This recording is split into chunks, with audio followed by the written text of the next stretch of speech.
국밥집에서 피어난 사랑. 이게 무슨 동창 뜯는 소리인가 싶겠지만 저의 인생 첫 에스파트너를 만난 곳이 국밥집이에요. 꼬릿한 냄새가 가득한 국밥집이라는 단어와 에스파트너라는 섹시한 단어의 괴리감은 오늘 뜬 저 보름달과 같이 한참 멀지요. 시간이 너무 지나버려 낡은 피아노 마냥 먼지 쌓인 추억이지만 이것도 추억이라고 조금씩 쌓인 먼지들을 치워서 썰을 풀어볼게요. 20대 중반, 군대를 제대하고 어떤 일을 하면서 살아가야 하나 고민을 하며 이 일 저 일 해보면서 사회 경험을 쌓아가던 즈음. 풋내 나는 여름날인지 아닌지는 기억이 명확히 나진 않지만 저는 아는 형님과 만나 시내 어느 한적한 가게에서 꼴사납게 술을 푸고 있었어요. 형님과는 띠동갑 이상의 차이여서 삼촌이라 부르는 게 맞는 사이지만 편하게 형이라 부르라 해서 형님이라 불렀어요. 당시에는 아는 게 없으니 사회에서 먼저 나가 자리 잡은 형님들과 술 마시며 듣고 보고 배우던 시절이었지요. 제가 인테리어를 배워볼까 하는데 전망이 어떨까요? 좋지. 먹고 사는 데는 지장 없을 거야. 술잔 기울이면서 이런 재미없는 이야기를 하고 있는데 형수님에게서 전화가 왔어요. 응, 여보. 형석이랑 땡땡 근처에서 술 한잔 하고 있어. 여보도 친구랑 여기 근처라고? 친구랑 여기라고? 라는 말에 갑자기 뭔지 모를 미세한 흥분이 느껴져 동공이 커지면서 귀를 쫑긋 세웠어요. 초롱초롱한 나의 눈빛을 형님이 알아챘는지 한번 쓱 웃어주고는 대화를 이어나갔는데 왠지 형수님하고 형수님 친구랑 같이 술을 마시게 될 것 같다는 예감이 들더라고요. 여보 친구는 괜찮겠대? 그래? 우리야 좋지. 그래, 그럼 땡땡 포차에서 보자. 그리로 와. 형수님을 본 적은 없고 형님이 보여준 사진으로 봤었지만 기분이 묘하게도 친구분이 누구일지 무척 궁금했었어요. 우리는 마시던 술잔을 마저 비우고 계산을 마친 뒤 근처 포차로 발걸음을 옮겼고 포차 앞에 도착하여 담배 한 대를 태우고 있으니 곧 여자 일행분들이 도착했어요. 두 여성분 중 익숙한 얼굴은 형님의 사진을 통해서 본 형수님이고 옆에 계신 분은 아까 말씀하신 친구분이었죠. 예쁘장한 얼굴이었어요. 형수님의 친구니까 30대 중반 정도인데 꽤나 동안이었고 형수님보다 훨씬 예쁜 얼굴이었어요. 그리고 더운 여름에 어울리는 얼굴보다는 차갑고 시원한 겨울이 어울리는 듯한 하얀 피부색이었는데 당시에 이 여름날에 저렇게 새하얄 수가 있구나라는 생각을 했었네요. 아마 치마와 옷을 까맣게 입어 더욱 돋보였나 봐요. 형석 씨 맞죠? 반가워요. 형수님이 쾌활하게 인사를 했어요. 여보 내가 얘기했던 형석이야. 여보보다 많이 어리니까 서로서로 말 편하게 해. 형석이 너도 인사해. 초면이지만 편하게 대화할 수 있도록 형님이 교통정리를 해주셨어요. 안녕하세요. 형님 말씀대로 편하게 말씀하세요. 근데 형수님 친구분께는 누님이라 불러도 될까요? 형수님과 동갑이신 거죠? 네. 정영신이라고 해요. 말은 천천히 놓을게요. 그녀는 수줍음을 많이 타는 성격 같지는 않았어요. 우리는 포차에 들어갔고 둥그렇게 둘러앉아 소주를 한 잔 두 잔 마시며 많은 이야기를 나눴어요. 형님과 독대할 때는 퀴퀴하고 고리타분한 느낌이었는데 여자분이 둘이나 있으니까 확실히 분위기가 살더라고요. 저야 솔로였으니까 나이 외모 상관없이 그저 여자인 사람과 대화만 해도 좋을 시기였던 거죠. 한 잔 두 잔 마시다 보니 어느덧 자정이 되었고 형님이 들어가야겠다며 눈을 찡긋하며 자리에서 일어났어요.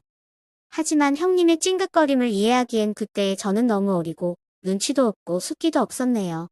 형님과 형수님이 나가고 나서 10분 정도 지난 후에 누님 이제 우리도 슬슬 일어나죠? 눈치 없는 제가 말했어요. 새하얗던 그녀의 두 볼이 술기운 때문인가 살짝 발그레져 있었고 그 모습을 보며 귀엽다고 생각할 때쯤 우리 한 잔만 더 할까? 그녀가 말하자 저는 생각지도 못한 그녀의 제안에 당황스러웠어요. 왜냐고요? 분위기는 좋았지만 저는 주량이 너무 적어 술에 취해서 집에 가고 싶었기 때문이었죠. 그런데 집에서 자고 싶은데라고 하고 싶었던 말을 하지도 못할 정도로 저는 소심했었네요. 누님 어디로 갈까요? 생각과 행동이 다른 나. 형석이 너 잘 아는 곳 있어? 아마도 여기서부터 형수님의 친구인 누님과의 국밥집 사랑이 시작되었던 변곡점이 아닐까 싶네요. 풋풋하고 세상 물정 몰랐던 나는 판이 깔린 것도 모르고 작업하기 좋은 술집 놔두고 국밥집을 택했어요. 그래, 마무리는 술국이지. 누님, 그럼 요 앞에 국밥에 소주 한잔하고 가시죠? 이 대답에 그녀는 얼마나 기가 찼을까요? 그녀는 짐짓 당황한 듯 보였지만 쿨하게 이 상황을 받아들이기로 하였는지 알겠다 하고 저와 같이 국밥집으로 이동을 했어요. 할매 국밥. 상호에서부터 푸근함이 느껴지는 이곳에서 술국 한 그릇 놓고 그녀와 이런저런 이야기를 나누며 소주를 마셨고 몇 시간 동안 같은 자리에 앉아서 한 잔 두 잔 기울이면서 그녀와 무수한 대화를 나누었네요. 저의 성격이 내가 말하는 것보다는 그냥 묵묵히 들어주는 성격이다 보니 그녀가 편하게 말할 수 있는 분위기였는데 시간은 이미 자정을 훌쩍 넘어버렸고 술병에 술이 줄어드는 구간만큼 우리의 인연은 늘어져만 갔어요. 그녀가 움직일 때마다 조금씩 올라가는 치마에 술 마시는 내내 눈길이 가긴 했지만 애써 모른 척했고 그녀는 국밥이랑 소주가 이렇게 잘 어울리는 줄 몰랐다면서 계속해서 홀짝홀짝 술을 마셨어요. 그래, 국밥만 한 게 없긴 하지. 이날 아마 저의 주량을 넘어섰던 걸로 기억하는데 아마 그녀도 마찬가지였던 걸로 기억나네요. 새벽 3시쯤 되었으려나 도저히 졸음을 버틸 수가 없어서 그녀에게 이야기를 꺼냈어요. 저 이제 너무 졸려서 집에 가야 할 것 같아요. 오늘은 여기까지 마시고 이제 집에 가요. 꾸벅이며 말을 하자. 그래, 내 동생 얼른 집에 가자. 어느새 저는 그녀의 동생이 되어 있었어요. 누님 집은 어디예요? 이 근처야. 너무나도 졸렸기에 희망적인 대답이긴 했는데 그녀의 희망적인 대답과 달리 그녀는 삼보일배라도 하듯 세 걸음 가고 주저앉고 세 걸음 가고 주저앉고를 반복하더라고요. 꽤 걸어온 것 같은데 슬슬 짜증이 나기 시작했어요. 누님, 얼른 집에 가야죠. 집이 어디예요? 너 눈치도 없고 말이야. 그녀의 눈은 이미 반쯤 풀려 있더라고요. 무슨 눈치요? 얼른 집에 가자고요. 저 피곤해요. 그녀의 원망을 듣고 눈치를 채기엔 제가 눈치가 너무 없었지요. 나 너랑 자고 싶어. 그녀가 저를 보며 말했어요. 그리고 그녀는 내 목을 휘어감더니 잠깐의 키스를 했어요. 눈치도 없고 말이야. 누나가 이 정도 말했으면 됐지? 이렇게 해야 눈치채니? 그녀는 툴툴거리더니 내 손을 잡고 근처 모텔로 향했어요. 일반실은 없고 프리미엄만 있다는 모텔 사장의 말에 누님은 카드를 딱 내놓으면서 결제를 했어요. 그 와중에 역시 연상 누님은 다르구나라는 생각을 했네요. 엘리베이터를 잡고 그녀와 저는 서로 어색하게 객실로 올라가 문을 열고 나자 긴장감에 심장이 두근거리는데 그녀가 농염하게 핸드백을 테이블에 내려놓으며 말했어요. 같이 씻을래? 그 말에 저는 그 자리에서 얼어버렸고 이게 꿈인지 생시인지 얼떨떨해서 볼을 꼬집어보고 싶었지만 이내 누나가 하자는 대로 했어요. 이 순간까지 오는 내내 저는 아무것도 모르는 순진한 양이었지만 막상 결정적인 순간이 되자 상남자의 본능이 드러나면서 남자의 야성을 그대로 표출하기 시작했네요. 둘은 욕조 안에서 본능이 이끄는 대로 원초적인 몸짓을 연출하며 한참 동안 뜨거운 시간을 보내고 나서 밖으로 나와 침대에서 앞으로 뒤로 번갈아 가며 또 한 번 야성의 시간을 가지고는 둘 다 기절해버렸네요.